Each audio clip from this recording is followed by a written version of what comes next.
Hey everyone, and welcome to the next edition of the Into the Rift podcast, a Riftbound TCG podcast hosted by myself, Alex Coccia, and of course my good friend, Mr. Joe Curley. Joe, it's so funny. I was watching back last week's, and my man, the crowd would not have known this, or our wonderful audience, but I was literally one step away from blacking out at any given moment. And if you actually look at the audio lines of the podcast, so you do a lot of the talking anyways, but you carried 95% of the show last week. And I want to just say thank you and how much I appreciate you, my man. And Joe is behind the scenes such an absolute wonder to work with, by the way, guys. He is an absolute gentleman. He's always willing to do his part to make this show a reality. So I just wanted to publicly say how much I appreciate Joe, especially not only after last week, but of course going into this Spiritforged launch where my man has been playing non-stop Spiritforged. There are very few people on this planet that have played as much as you. Yeah, you could be right. I think you could be right. That's very kind words, Alex. Thank you. I think we can actually still hear the illness lingering slightly in your voice. So a little bit. Yeah, big shout out to you for being a trooper last week. But yeah, it's finally here, isn't it? We've been waiting a while. Spiritforged. It's obviously been out in China for a while, but this is the week, Alex. We get our hands on the cards ourselves. And I know you've got a lot of those pre-Rift events lined up, haven't you? And we're going to be covering what everybody might expect at those pre-Rift events. And we're going to then also take a look at the very exciting results from the Chinese regional this weekend where Draven did not reign supreme, thank goodness. Yeah, so for me, I absolutely love Riftbound Sealed. We've talked about this before. When I went to PAX Unplugged, I found myself playing so many Riftbound Sealed events, not just because you were getting packs for MSRP with remarkably generous pricing. It was because the game is actually so unbelievably fun, especially when you kind of take Constructed. Constructed is its own beast and is still really cool. That's where you get to play Teemo, right? So, of course, Constructed is going to be amazing. You're not wearing your hat this week, by the way. I'm so disappointed. I don't think the hat and headphones combo is one I can pull off every week. But long story short, I absolutely love Sealed. And so I actually signed up for 3 different pre-Rift events. I've since discovered that one of them I'm likely not going to be able to go to due to some family commitments, but 2 of them for sure I'm going to be making it out to 100%, if not a third. And I couldn't be more excited. And the format, I think, is actually really cool too. Not only are you going to be getting a promo, which is pretty sweet, right? You're going to be getting this, is it Yone? Yone? I'm not sure how You're to say it. You're asking the wrong man. I'm not sure either. So Yone the Blade Master, who is a champion unit, the Weapon Master, and he says, when I conquer an open battlefield, deal damage equal to my might to an enemy unit at its base. Okay, so you're going to be getting that as a promo from my understanding. I don't know if it'll be different anywhere else, but this is what I've been told is the promo card being handed out. And it's worth noting, I don't know what individual LGS rules are, but are you able to actually deck build with the promo? Yeah, that's a good question. I was in my sort of it wasn't an official pre-release, was it, for Origins? It was sort of a different style. But in that, I was given a promo, and I was allowed to include that in my deck. So I would imagine that you are. Yeah, so from what I've seen people build with the promo as well in their local events. Maybe just double check with your LGS in case you guys have some house rules and stuff like that might potentially change. But yeah, you will be getting a promo, but not just that. Obviously, in each individual Spiritforged pre-Rift kit, you're going to be getting 5 Spiritforged packs, which is exciting. Who does not love Kraken packs? And then you're also going to be getting a 15-card pre-con.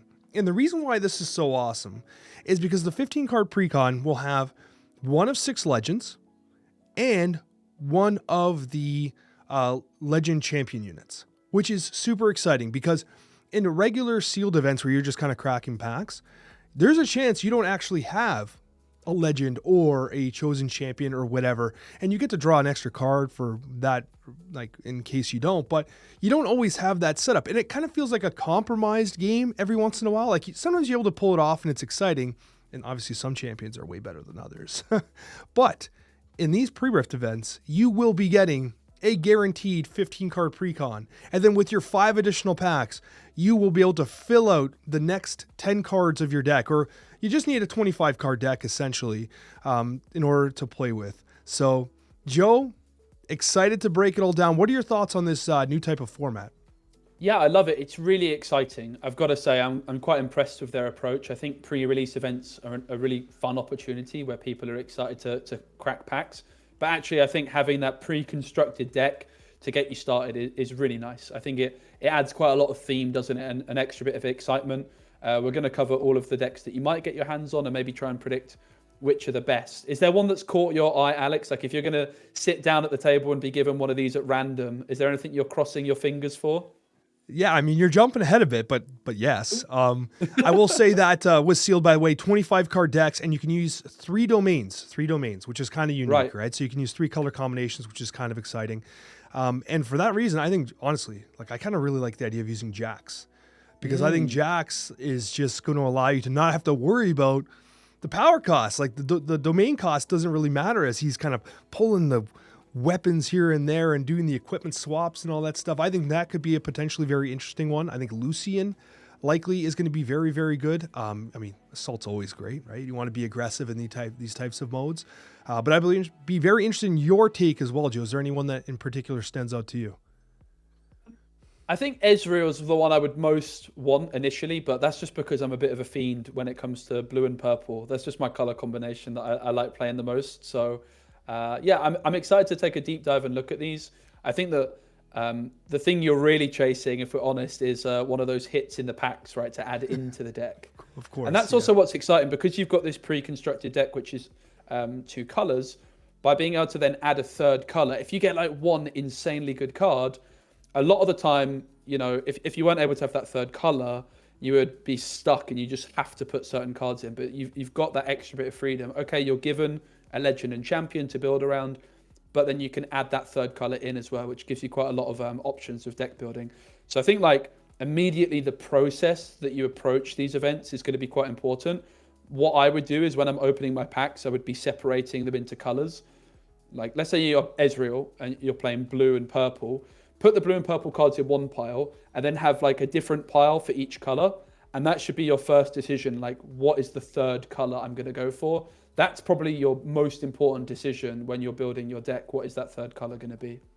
Absolutely. That's exactly what I did in my Seals experiences. I want to see like what pulls did I actually get. Like, obviously you're not be able to make a constructed style deck, but like, did you pull some major chase cards from specific colors that you knew that you're going to rely on? Like, for instance, if you pull Punch First, play orange, man. Like play at least 1 of 3 oranges, because in these types of formats, especially with 25 cards, Punch First is going to be a very good card in this format, where it's going to be much more slow, deliberate, tempo driven, where you're going to want to control the board, right? Punch First lets you do that. So if you get a copy of it or an extra copy, because we do have, I believe one of the pre-constructed decks will have a single copy of it, you're going to want to chase that, right? Which I think is particularly interesting. So anyways, let's move on to these decks. All right, Joe, so on the screen, we have decks for Ezreal and Irelia. And what you'll notice is that you have the legend, and then you're going to get one of the chosen champions. Now, unfortunately, it's not the Ezreal purple chosen champion. It's going to be the blue one. I think they were kind of cognizant of like what their chase cards are. And so, well, there's that, I suppose. With Irelia, you are getting the purple Irelia as well, which again, not quite the one that maybe you're looking for, but still pretty interesting. Your spells that choose me cost 1 mana or power less. That's exciting. But as for Ezreal, you do have also the battlefield. It's actually worth noting that each of these precons will come with individual battlefields designed to take advantage of the individual legends. In the case of Ezreal, the battlefield is Ravenbloom's Conservatory. When you defend here, reveal the top card of your main deck. If it's a spell, put it in your hand, otherwise recycle it. So why don't we start there, and then we'll go into Irelia. Why don't we start with Ezreal? What are you seeing in this particular deck, and what are your general thoughts for this pre-constructed 15? Yeah, the blue Ezreal dashing is definitely not the one that most people are gonna want, but I can guarantee you will like this card if you play it. I've play tested this card. It's really good.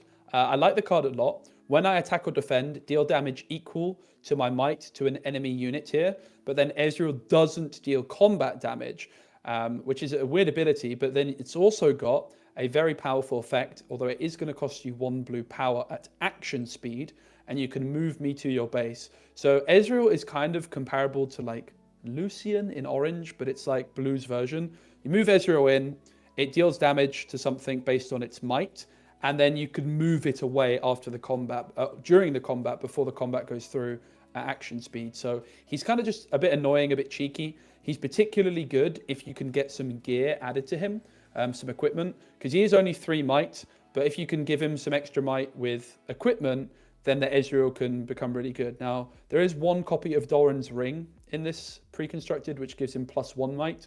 So if you can find, if you're looking to play this deck, some powerful equipment, I think that you could have a lot of success with this Ezreal dashing. I think it could be a really strong card in constructed.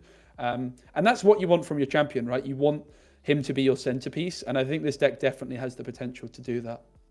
Absolutely. And so all the cards will be one-ofs. You do have like Frigid Touches there. You do have Wages of Pain. So a lot of like spells that you are expecting to see in Ezreal, even in a lot of the constructed shells as well. Singleton in this case. And of course, if you're cracking these, then you'd hope to add to those as well. And one thing that I'll add is that you do have a Called Shot making the list as well, which helps you to kind of get through that 25 card deck. Yeah, absolutely. Rocket Barrage, I think, is also probably a really nice card in constructed, which is deal 4 to a unit at a base, or you can kill a gear, and it has repeat. It's expensive at 4 energy, 1 power, but it's quite a flexible card. Being able to remove things at the base is very strong, and I think particularly in like a sealed format, that could be good. Plundering Poro is a good 2-drop. You've got Wages of Pain, Frigid Touch, as you mentioned. So I think that all of the cards in this one are like pretty reasonable cards. I think you could do a lot worse than picking Ezreal, particularly because I think that Chosen Champion could carry you to victory all on its back if you can find some nice equipment to pair with it. Yeah, there's no question about that. That's one of the things that's really important to understand about Sealed as well, is that like using that Chosen Champion as a legitimate force to reckon with on those given turns where they're coming out on curve or you don't have a proper play is going to be important. It looks as though the vast majority of these, if not all of them, will have some minor equipment, but I would expect that in cracking packs, you're going to be opening a lot of equipment, right? Yeah. And as a result, I think you'll be able to splash in quite a few kind of pieces of equipment to kind of help bolster some of these cards. And even I think that like I look at this deck too, like I think some earlier 2-drops, Plundering Puros, stuff like that would also benefit it as well, because it's kind of thin on the unit side.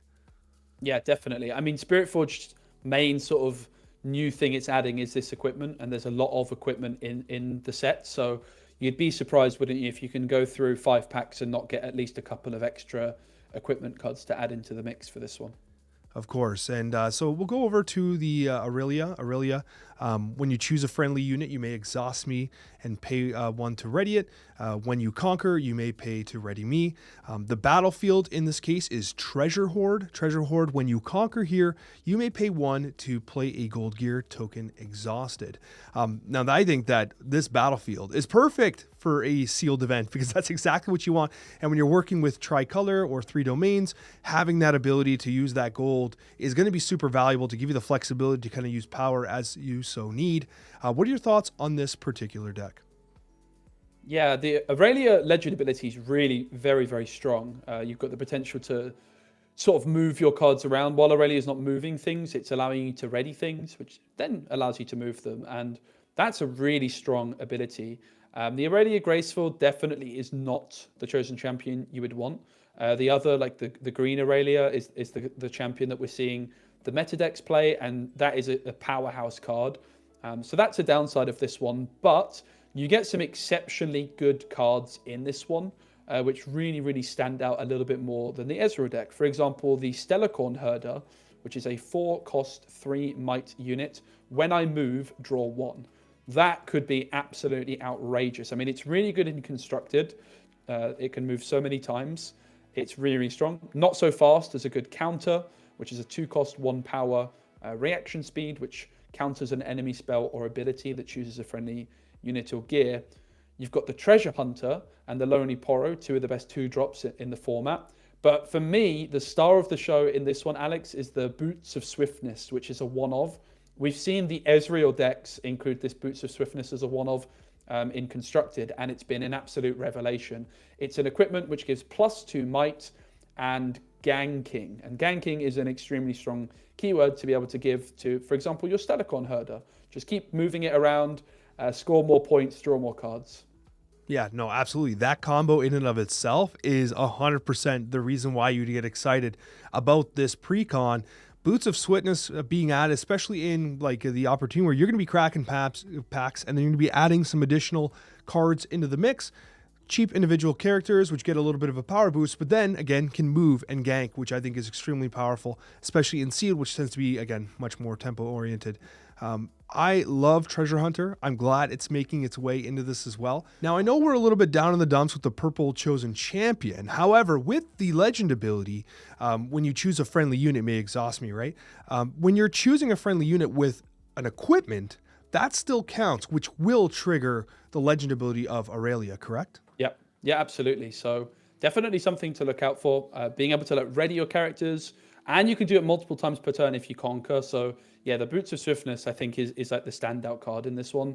That if you can draw that early on, could make such a big difference, because you would also imagine there's not going to be a ton of removal for equipment in this format. So that's something probably to look out for, Alex, as well, in your packs. If you can find some gear removal, like imagine an Akshan, for example, which could steal your opponent's Boots of Swiftness. I think that could win you a lot of games. Oh, there's no question about that. But again, it's all about the RNG gods, whether or not they'll bless you in those 5 packs or not, right? Yeah. Because in usual sealed, you do 6 packs, right? But because you're getting the pre-con deck, in this case, you are getting the 5. So of these 2 decks, which is the one you would lean more towards if you had to? So I would say you have a better legend for the format with Irelia, but I think the Ezreal dashing chosen champion will surprise a lot of people. I have been so impressed by this card when I've tested it. I really like the card a lot. Very power hungry, but I think being power hungry in sealed is probably fine. All right, cool. So I would go for Ezreal, just for the champion. All right, let's move on to the next 2. We do have Jax and Lucian, 2 of actually my favorite. I think that they're phenomenal in this format. We'll start with Jax here. Jax, pay 1 and tap, of course. Attach a detached equipment you control to a unit you control, or conversely, you can tap them or exhaust them. Attach an attached equipment you control to a unit you control. And the battlefield in this case with Jax is going to be Orange Forge.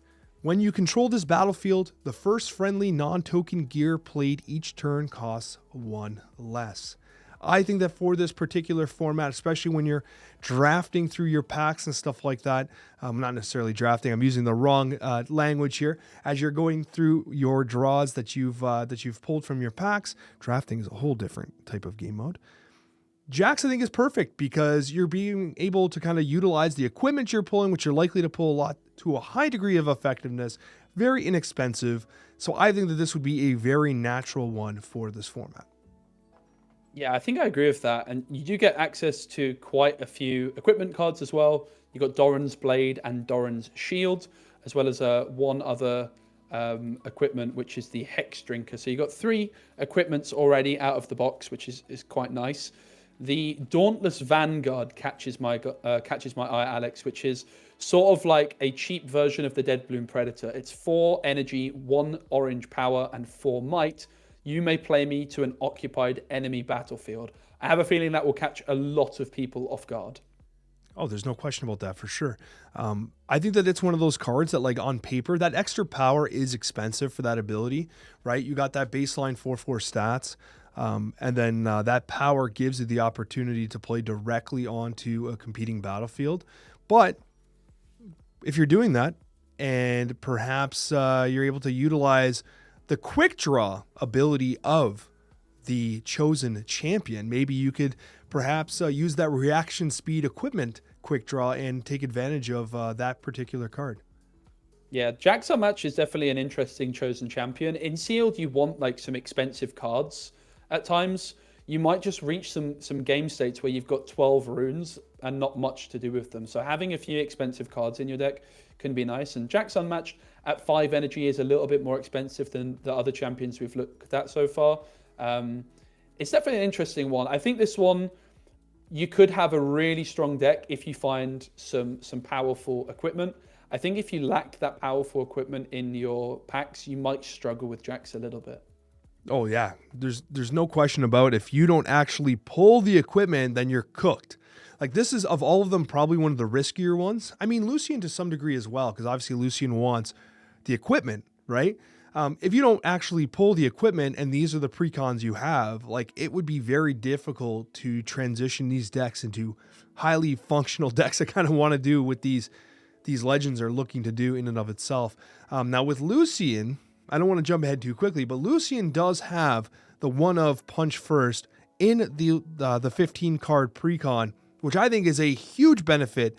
And if anything, makes this one of the better precons right off the top. What would be your take on that? I would agree. I think the other thing for Lucian, Alex, that catches my eye is it has one of the best chosen champions in set 2, which is this Lucian Merciless. It's such a strong card. I really, really love it. You can conquer with it, and then the first time you conquer each turn, ready me. You just move it back to base, just score lots of cheap points, and your opponent probably isn't going to be able to have much that can interact with the Lucian at the base. It's going to apply so much pressure. So this is definitely one of the stronger precons. Punch First is in there. Lucian Merciless. Gem Jammer is in there, which a very good looking content creator released. I revealed that one, okay, the Gem Jammer, but that's a card I like as well. So I think this one's catching my eye immediately, Alex, as one I would definitely like to get my hands on. Yeah, and Doran's Blade is in the precon as well, right? So any concerns about like not having, good equipment? There's an excellent piece of equipment right there. And actually, I should mention we do have equipment in the 15 for Jax as well, which does minimize some of that potential damage we were talking about before. What I will say is this is orange. You could obviously use the promo in here, which would probably be a good choice. This would be a good place to slide that promo in. I didn't mention the battlefield. That's something I should have noted. In the Lucian deck, you do get Sunken Temple. When you conquer here with one or more mighty units, you may pay 1 to draw 1. And there's a good chance you can get some of these units to mighty with the equipment. Yeah, there definitely is. I mean, all of the battlefield so far in these are cards which can see some competitive play. So that's definitely nice. Lucian also gives your equipment Assault +1. So that's going to help you achieve that Sunken Temple thing. I mean, the Lucian Legend ability isn't really the reason that you would play Lucian. It's really this chosen champion and the color pairing. I really think like a good chosen champion can carry you an awfully long way. And I think Lucian is the best we've seen so far. For sure. Now let's move on to the last two, because there are 6 in total. We have Renata and we have Reksai. So these ones are a lot. Okay, so I think Renata is not the greatest. It's not the greatest. Reksai, I think there's some potential to create a little bit of an engine with, the little engine that could, as you might want to say. Where do we start? Do you want to start with Renata? Yeah, let's start with Renata. I mean, immediately what catches my eye, Alex, is one of my favorite battlefields of set 2, which is Power Nexus. When you hold here, you may pay 4 power to score 1 point. I have playtested this card a lot, and it is an extremely strong battlefield. I found it to be really good, in particular going second. Whether or not it's the kind of battlefield you would want in sealed, I'm not necessarily sure, but it's certainly one that would be good to take home with you after the event. It's a really, really fun battlefield that's very high skill ceiling. So if you have this deck and you have the Power Nexus, just pay really close attention to those moments you can actually set up a surprise win, right? Often in Riftbound, you need to be 2 points away to win the game. But with the Power Nexus, you can threaten to win when you're 3 points away if you can get that hold through. It's a really, really fun battlefield. Now, I know that most people are kind of down on Renata as a whole, as a legend in Riftbound. Spiritforged is not one that you're seeing being chased very often. But in Sealed, do you feel like being able to generate gold gear token is valuable, considering you're running 3 colors? Like, I feel like it might just go that little touch further in Sealed, thankfully, because of the versatility of the gold. What are your thoughts on that? Yeah, I would agree. I think Renata's like a really interesting legend, because you are right that people are quite down on it. It's a difficult deck to build. You need to sort of find this balancing act, because Renata is helping you sort of get some extra gold gear, but then your gold gear can be really supercharged later on in the game, where it gives you an extra energy and an extra power. What often happens when I've played against Renata is they have all this gold gear, and even if that gold gear gives them energy, they don't find enough to actually spend that energy on. So if you're able to draft into your deck some really expensive cards, like a couple of even 10 cost cards, I think you could get away with it in this deck. So I think the way you build your Renata deck is going to be really crucial. I would want to add in at least something that costs like 8 or above into this deck. I think you could have a lot of success with it. I think it's definitely not the best for constructed, but I think you could make do of it. I think one thing, Alex, which is a bit sad about Renata, is the two chosen champions aren't exactly exciting me too much. Renata Glasscare, Industrialist, your tokens enter ready is the chosen champion. Of course, when you think of tokens, you think of recruits. There's not really many recruits here, if any. It's just going to be your gold gear. How valuable is that really to have your champion allowing you to have your gold gear enter ready? It's not that impressive, is it? You do also have guards as a card in here, which allows you to play a Sand Soldier unit token. But yeah, I think the chosen champion really lets you down on this one, and I'm not sure the legend is giving you enough to encourage you to play the deck. And for what it's worth, I agree with you. Maybe you use all that gold to power up the Power Nexus. Maybe that's where you're going to use all your gold tokens, right? I guess that's the one spot. For what it's worth, I think Power Nexus is actually a really cool battlefield and one that I'm excited to be playing. So I do like your take on that. Reksai, when you conquer, you may exhaust me to reveal the top 2 cards of your main deck. You may play one, then recycle the rest, coming with the Seat of Power as the battlefield. When you conquer here, draw one for each other battlefield you or your allies control. It's coming with the yellow Reksai champion. What are your thoughts, Joe? Yeah, Reksai is a very interesting legend. I think it's one of the more underrated ones from the format. And I think you get access to some pretty cool cards in this deck that you could actually start building like a pretty good Reksai deck for constructed with. So Reksai, I think, might have a pretty good chance at just being a good legend for a sealed event. It's sort of like pseudo card draw, and drawing cards is always good. And Reksai in constructed is quite aggressive. It looks to win quite quickly, and this sealed deck looks quite similar in that sense as well. So I think this one, you want to try and build it quite fast. But this BF Sword, which gives +3 might, I think is a great card in this format as well. So this one's definitely looking like it's got some potential. Yeah, in sealed, if you want to be as aggressive as possible, obviously Reksai can do exactly that. His legend is the built-in engine you need to have a game plan, execute on that game plan, and close out the game. So yeah, I absolutely agree. Of these two, which is the one that you would lean towards? I kind of like the look of the Renata list, honestly. I think like Reksai, you've got a better legend ability and a better chosen champion, but there's quite a few cards in the Renata deck which catch my eye. I really like the drop border. I like the pickpocket. I like the wages of pain. I think I would maybe edge towards Renata, but that is a hot take right there. I don't think you were expecting me to say that, Alex. I was not expecting you to say that. I was ready to be like, I agree. Rek'Sai is definitely the better of the two decks. I mean, come on, we were just talking about how important the chosen champions are, and it's not even close here, no?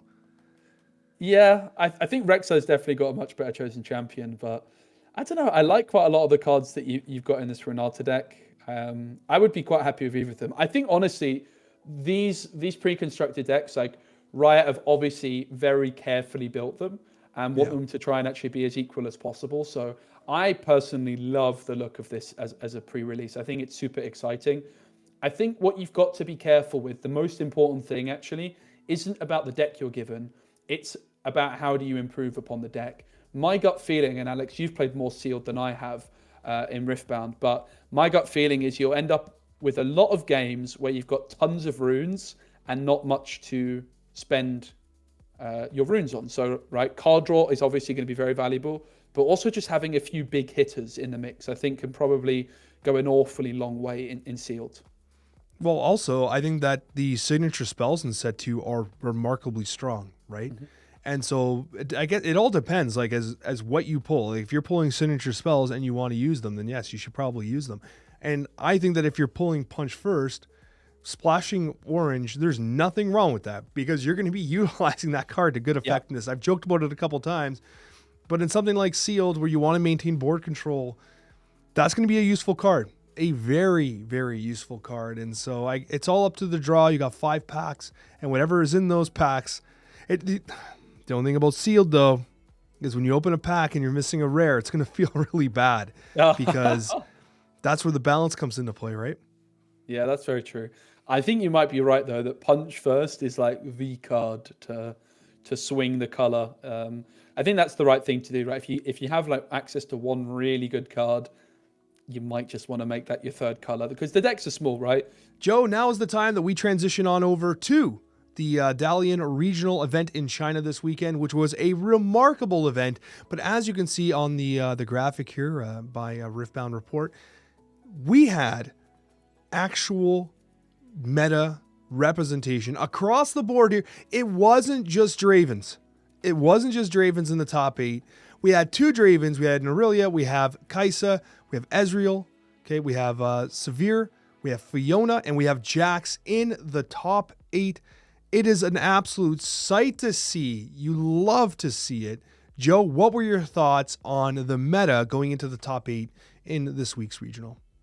Yeah, absolutely. And also worth mentioning, even though Draven is the most represented in the top 8, in the top 16 it actually wasn't. Irelia had 4 players in the top 16. So 3 Irelia players lost their top 16 match. But Draven really just having not as good of a weekend, which is great to see. It's important to remember Draven, the most represented deck in the tournament, right? So while it's still the most represented in the top 8, it's not a particularly good conversion rate for it. So it seems as though people are doing a couple of things. They're finding how to beat Draven and how to sort of tweak their decks in a way to beat Draven.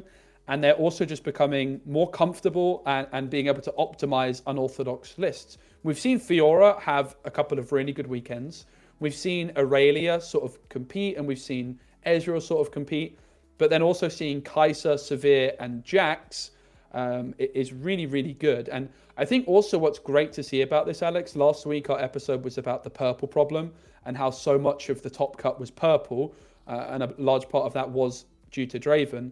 But actually here we've got 3 different decks in the top 8 which aren't playing purple at all. Kaisa, Fiora, and Jax. So that's really exciting to see.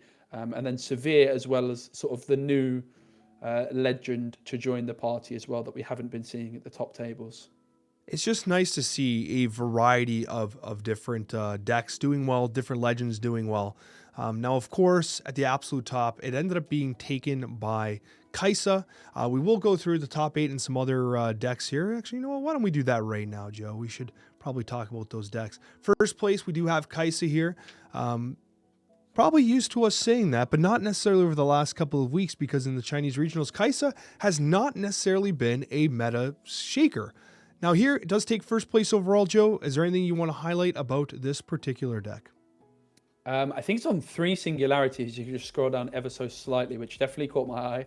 Of course, the set 1 card deals 6 to 2 units, which is interesting. Acarthian Rain, double time warp in this one as well. So it's just classic Kaisa in many ways, really. It's not reinventing the wheel. It's got lots of removal, but this one is a little bit greedy in the top end with 2 time warps to really try and close out those games. And Thousand-Tailed Watcher still continues to be one of the best cards in the game as well, Alex. So it's a really interesting build, to be honest. Lots of the staples you'd expect to see, like Falling Star and Hextech Ray. They've also got 3 copies of the Piercing Light, which is sort of like the new repeat version of Falling Star. Deal 2 to a unit at a battlefield, then deal 2 to up to 1 other unit. I think a lot of Kaisa players were struggling with Draven, particularly the Miracle Draven decks, as people like to call it, which plays cards like Wrath of the Sunder, a Battering Ram, and can really flood the board with big might quite quickly. And that's probably why Singularity is finding its way into this one as a 3 of. Yeah, Singularity, a fantastic spell, one that I have thoroughly enjoyed playing in my Seals Teemo deck, which we have discussed so often. In number 2, though, familiar face, we have Ezreal. Ezreal has been very close to being the ultimate victor a number of different times, coming in number 2 this time around. And as we lamented in the prior discussion about Ezreal, this is the champion that you're looking for. This is going to be one of the sought-after chase cards. What are your thoughts on this particular deck? Yeah, so the thing that's really shone through with the Ezreal decks is this Pit Crew card. Again, a set 1 card, 3 energy, 3 might. When you play a gear, ready me. Most people probably didn't even know this card existed in set 1.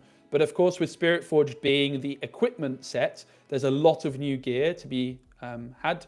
And the particularly, I honestly think, a little bit broken combo, Alex, is the Pit crew plus the Cull. So Cull is a 1 energy gear, which costs a purple power to equip, and it gives +1 might. When I conquer, play a gold gear token exhausted. So you get the pit crew at the base, you attach the Cull to it, you move it in to a battlefield. If you conquer, you spawn a gold gear token, and then because when you spawn a gold gear token, it counts as being played, then your pit crew readies and you can move it back to your base. It's extremely strong. It can feel a little bit unfair at times, and it just gives you a way of scoring points. And then the rest of the deck has quite a lot of control tools to sort of eliminate your opponent's threats, and you just look to really make use of this pit crew. However, if you don't draw the pit crew, Alex, these Ezreal decks can really fall quite flat because there's no 2-drop units in this deck whatsoever. So yeah, you can often live and die by the pit crew in a deck like this. Yeah, I can absolutely see that being the case. I just want to call out Mind Splitter. I think Mind Splitter is phenomenal, especially as you start to learn the meta and learn like what cards you got to get rid of, right? Like sometimes you got to be able to identify what your win cons are for your opponent. I like Hard Bargain. I think that when we talk about purple, Hard Bargain's been in a one of in this given case, but I do think is a pretty fun spell to include. And sideboarded is fan favorite Switcheroo. 2 in the sideboard. What do you think about that? Yeah, Switcheroo is really strong. I mean, you can hide it. Obviously, it has a 2 power cost to play it, but if you hide it, you're just paying 1 power. Swap the might of 2 units in the same battlefield this turn. It's like a really good way to stay in the game. It's a very, very strong card. And another card, Alex, which really surprised me in the sideboard, but impressed me, was 2 copies of Ornn Force God. So this card has Deflect 2, and it has +1 might for each gear that you have. And I saw one game where this Ezreal player just had like 7 gold gear tokens just chilling at the base. So there are 2 Ornns that were both chilling at like 11 might. It's kind of comparable to the Dr. Mundo from the previous decks that you saw with Teemo. It's probably a bit of a Kaisa tech, like just a card which can just be a big unit against Kaisa. That's usually what Kaisa can struggle against. And that's why it finds its way into the sideboard. It's not like the main strategy of the deck, but it just gives you like a big chunky unit to compete in certain matchups. Going to number 3, we do have Draven. As you'd expect, Draven does finish 3rd place in this particular round. Anything you want to highlight about Draven? It's your spinning axe Draven. It's what we've been talking about for weeks now, but regardless of that, is there anything that you see that stands out? I mean, 3 copies of Legion Rearguard immediately catches my eye. This is the set 1 card. It's 2 energy, 2 might with Accelerate. You may pay 1 energy, 1 power as an additional cost to have me enter ready. Definitely not something I expected to see, but I suppose that's because these Draven decks have so many cards available in hand that just having something that is cheap and can accelerate to score points is worth it. It's a really, really fascinating card to see in this one, particularly as a 3-of, when you think that you could be playing Treasure Hunter or Traveling Merchant in this slot, right? Of course. Very wide sideboard here. I like to do this too. Just a lot of 1-ofs and stuff like that, including a 1-of of Ride the Wind, ultimately finding itself in the sideboard to Ride the Winds in the main deck. Going to number 4, we do have Sivir. This was a surprise for a lot of people. A lot of people were not expecting Sivir to enter the top 4. This was, I think, one of the games that had some judge action going on as well, which was a little common in this particular instance of the regionals. We do have some judge decisions that were very notable. That's maybe a conversation for next week. You can touch a little bit on it this week here. Just curious about your thoughts on this deck. It is a deck that I think took a lot of people by surprise. Very interesting, and I'm glad that it did so well. Yeah, I'm not surprised actually to see it do well. I think also Misfortune, sort of just a similar shell. Like when you hear Misfortune, you expect Dazzling Aurora, but I think that this sort of mid-range purple, I mean, we talked so much last week, didn't we, about how good purple is. And when you look at this, it's quite dominated by purple. You've got Traveling Merchant plus Scrap Heap combo.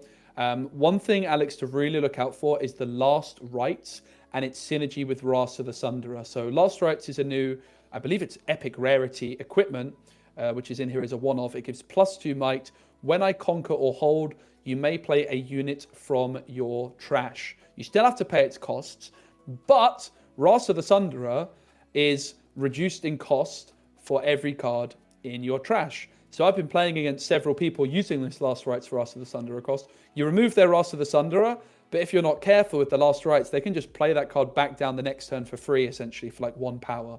So it's a really dangerous combo. Wrath of the Sunderer obviously becomes cheaper thanks to the Traveling Merchant and thanks to Ezreal Prodigy as well, that can discard cards. Signature spell for Sivir, On the Hunt, 1 energy, 2 power, ready your units is also quite interesting. So I think Sivir is definitely one to keep an eye on. I really just don't think you can go too wrong, Alex, by playing purple. And I think orange has a lot of good tools to pair with it. Yeah, no, there's no question, especially when you're able to kind of put like extremely powerful units early, like Rasa the Sunderer out, and then use that to like challenge and set up really good board conditions for yourself. I actually love Rasa, and I used to play him all the time because he felt like he worked well with like he was a pre-Mundo card for me, right? I was short, like I had 2 Mundos, didn't have my third, so I was playing a couple Rasas, and they do have some counter synergy. Obviously, Mundo is going to be reducing the size of the pile, but before you get to that point, Rasa is a great option for you to kind of generate a lot of power. We do have Akshan making itself into the sideboard here. I don't believe he made the core deck.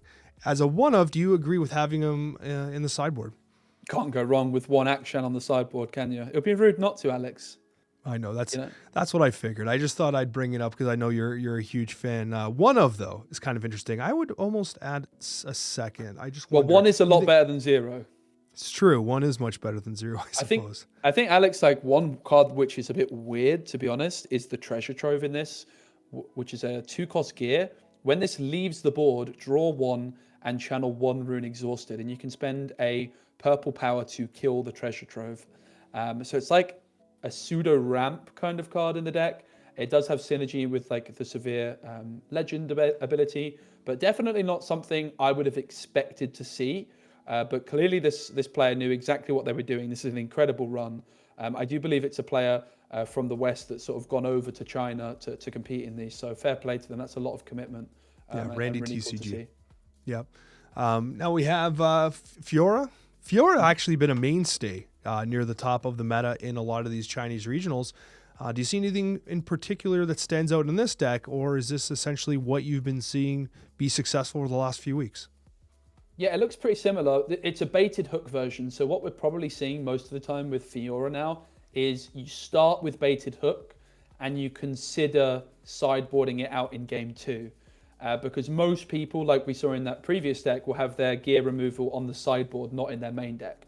So baited hook, 3 energy, and you have to spend a power and kill a friendly unit. You look at the top 5 cards of your main deck. You may play a unit from among them that has might up to 1 more than the killed unit, ignoring its cost. So what you can do with the baited hook is with punch first, you give something +5 might, like a 2-drop, and then suddenly you've got a 7 might 2-drop, but it's only 7 might for 1 turn.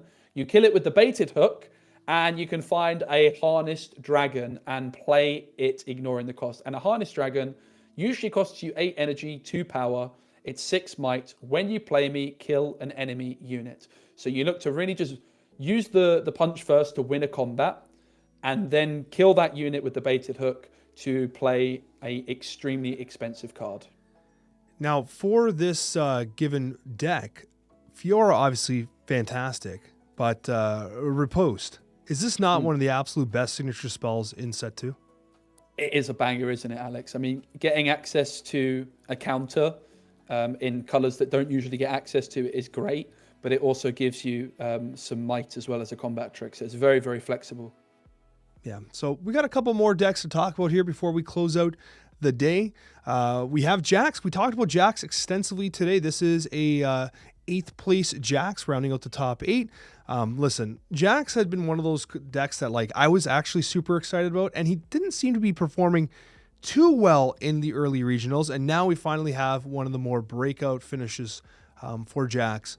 What are your thoughts on this shell here? It is running a lot of gear, as would be expected. And when you're dipping into the green, you're going to see the defies and all the combat tricks as well. So I'd love to hear your take. Yeah, I haven't seen much Jax, but when I've played against it, I've been pretty impressed. Guardian Angel is one of the best gear of the set, I think. and there's a lot of good gear in the set. So it's an equipment, if I would die, kill Guardian Angel instead. That's a really strong thing to be able to do. So this deck isn't going to have many units, but your units are going to be very well protected, and often they're going to have a couple of opportunities to live because of this Guardian Angel card. Yeah, and Guardian Angel, obviously similar role to Zanya's Hourglass. Not quite the same, but a similar role being taken there. You, of course, have Not So Fast, a very popular combat trick being utilized in the common green here. Oh, look at that. The Hourglass in the sideboard by surprise. Any surprise in the sideboard? Look, your best friend is there again, just chilling. Yeah, and there was 2 in the main deck as well. So was it? I actually missed that. Look at that. So you can get the third just in case. That's the right way to have 1 Akshan on the sideboard if you've got 2 in the main deck already, right? That's awesome. That's awesome.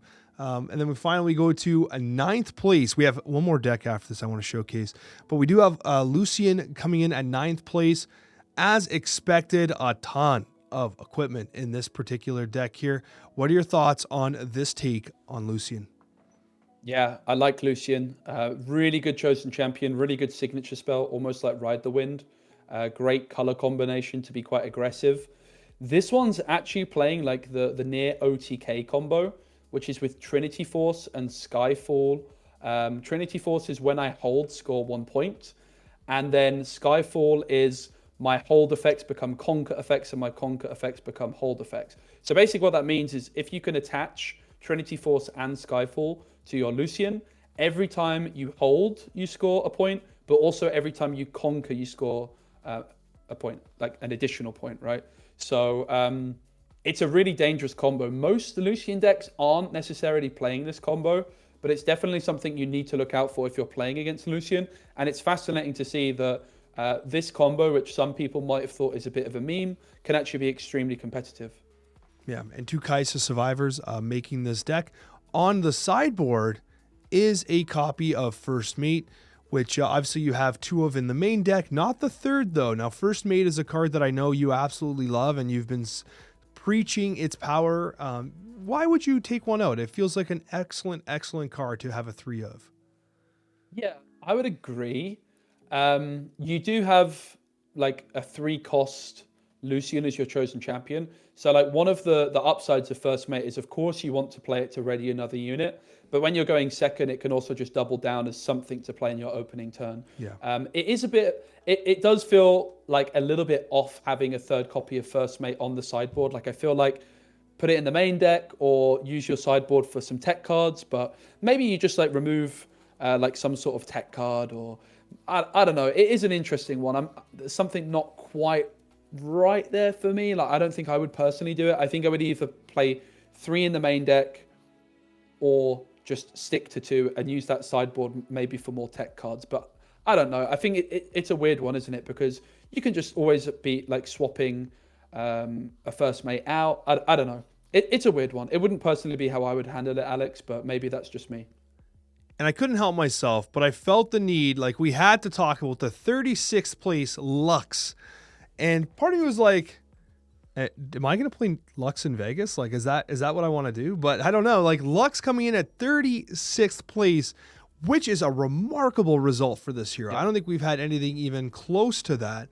I would love to hear your thoughts on what is going on here, because Lux going in at 32nd place is pretty damn good. Sorry, I said 32nd. It's 36th. 36th place, still a heck of a result for Lux. I have been absolutely cooked by Lux before. I've been really impressed. So you've got 3 different champions or legends in this color combination. We've got Renata, which, as we sort of alluded to earlier, is maybe not too impressive. You've got Victor, which obviously is known for its swarming deck, and you've got Lux, which is its spells. But this is kind of like a Victor deck in many ways, because the deck is really built around the Vanguard Armory, which is this 7-cost gear. You can exert it and play 3 1 Might Recruit tokens. And the combo this deck looks to pull off is with Jace, Man of Progress. When you play me, you may kill a friendly gear. If you do, play a gear with energy cost no more than 7 from your hand this turn. So if you can get a gold gear down, maybe you get one of your yellow seals down, you sacrifice one of those, you get the Vanguard Armory down, and suddenly you've got like the ability to go very wide and score lots of cheap points with the recruits, and you've got tons of control. And these control cards are also going to draw you cards as well with the Drag Under, the Falling Comet, Imperial Decree, Progress Day, Singularity. Because of the Lux effect, whenever you play a spell that costs 5 or more, you draw. So it is a control deck, and it looks to use this expensive gear to score your points. The Chosen Champion, Alex, in this one is so good. I've played quite a lot of Proving Grounds with friends, and I've always been really impressed by the Lux Crown Guard as a Chosen Champion. It's 4 cost, 2 might. I always like a cheap champion which doesn't have a power cost, and you can play it down at your base, and then when it readies, it's going to have the reaction effect where you can exert it to add 2 energy to use on spells. So suddenly your Singularity is only going to cost you 4 energy and 2 power. And that can give you like a really big, nice amount of tempo.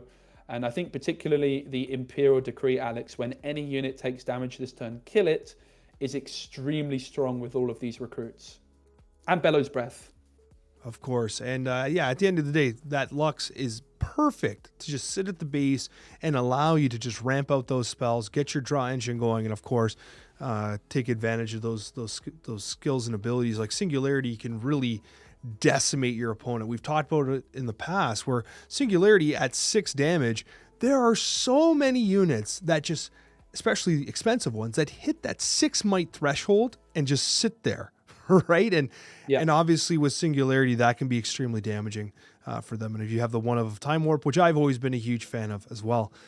Joe. Can we take a peek at the sideboard quickly? The sideboard. I didn't see the sideboard. I'm so curious. Sorry. One more look at Punch First as I hit the wrong button. I'm pretty sure I rolled through it there quick, but yeah, there's your sideboard. Interesting. Divine Judgment in there as well. Each player chooses 2 units, 2 gear, 2 runes, and 2 cards in their hands. Recycle the rest. That's spicy. Very, very cool deck. I'm glad you picked that one out for us, Alex. Oh, you got to find some spice every once in a while. But guys, thank you so much for supporting the Into the Rift podcast. It genuinely means the world to us. We have so much fun. Like, I actually look forward to talking to you every week, Joe, and I'm excited to get my hands on actual Spiritforged cards this week at the pre-rifts. I'm sure you guys will have a ton of fun. We talked about a ton of cards, a ton of Spiritforged, a ton of Riftbound here. And if you had fun, if you enjoyed the podcast, be sure to hit that like button, double check that you are subscribed. It does mean the world to us. It helps tremendously with that YouTube algorithm, especially as we are a new show. Thank you so much, everyone. We sincerely appreciate each and every one of you, and we'll see you on that next one.